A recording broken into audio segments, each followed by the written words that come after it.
Hello friends, अब हम आपके लिए लाए हैं धार्मिक खबर। भगवान राम के बारे में सुनी अनसुनी 10 कथाएं।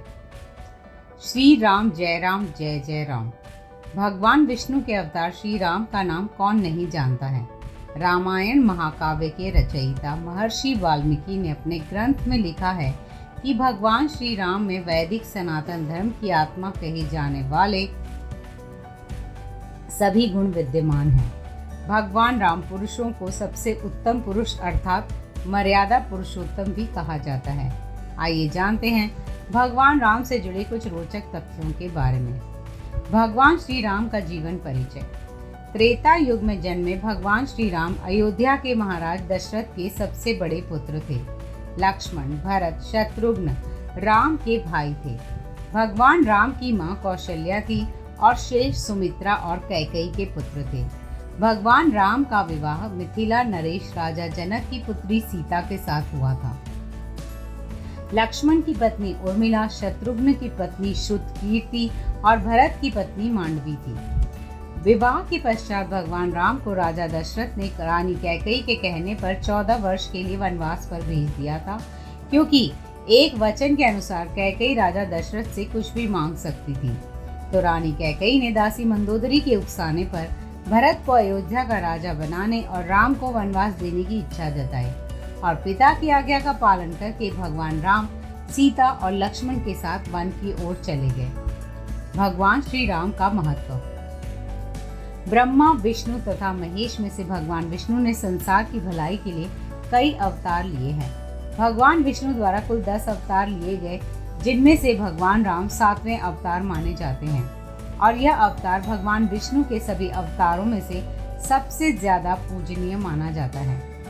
भगवान श्री राम के बारे में महर्षि वाल्मीकि द्वारा अनेक कथाएं लिखी गई हैं। वाल्मीकि के अलावा प्रसिद्ध महाकवि तुलसीदास ने भी श्री राम के महत्व को लोगों को समझाया है।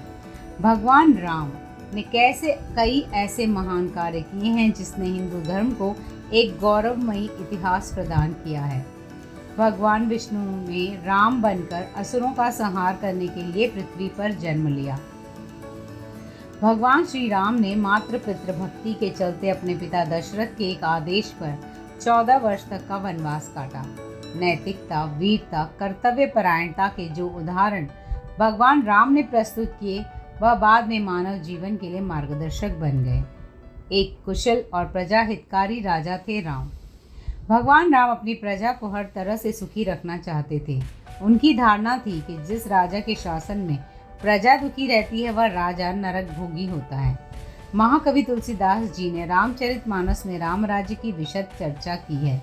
माना जाता है कि अयोध्या में 11,000 वर्षों तक भगवान राम का दिव्य शासन रहा।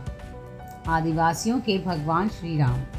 वनवास के दौरान भगवान श्री राम ने देश के सभी आदिवासियों और दलितों को संगठित करने का कार्य किया और उनको जीवन जीने की शिक्षा दी। उन्होंने देश के सभी संतों और उनके आश्रमों को राक्षसों, दैत्यों के आतंक से बचाया था। अपने 14 वर्ष के वनवास के दौरान भगवान राम ने भारत की सभी जातियों और संप्रदायों को एक सूत्र में बांधने का काम किया। चित्रकूट में रहकर भी उन्होंने धर्म और कर्म की शिक्षा दीक्षा ली। भगवान राम ने भारत भर में भ्रमण कर भारतीय आदिवासी जनजाति, पहाड़ी और समुद्री लोगों के बीच सत्य, प्रेम, मर्यादा और सेवा का संदेश फैलाया। और यही कारण था कि राम का जब रावण से युद्ध हुआ तो सभी तरह के अनार्य जातियों ने राम का साथ दिया। भगवान राम की वापसी। भगवान श्री राम कहते हैं कि पृथ्वी लोक एक ऐसा लोक है, यहाँ जो भी आता है उसे एक दिन वापस लौटना ही होता है। ठीक इसी तरह श्री राम भी अपना मानवीय रूप त्याग कर अपने वास्तविक स्वरूप विष्णु का रूप धारण कर बैकुंठ धाम की ओर चले गए। भगवान राम के बारे में सुने अनसुने 10 किस्से। वनवास के समय भगवान राम 27 साल के थे।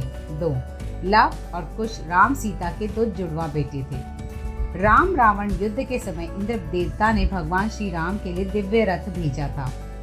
भगवान श्री राम ने पृथ्वी पर 10,000 से भी अधिक वर्षों तक राज किया। भगवान राम का जन्म चैत्र नवमी को हुआ था, जिसको भारतवर्ष में राम नवमी के रूप में मनाया जाता है। भगवान राम ने रावण को मारने के बाद रावण के ही छोटे भाई विभीषण को लंका का राजा बना दिया था।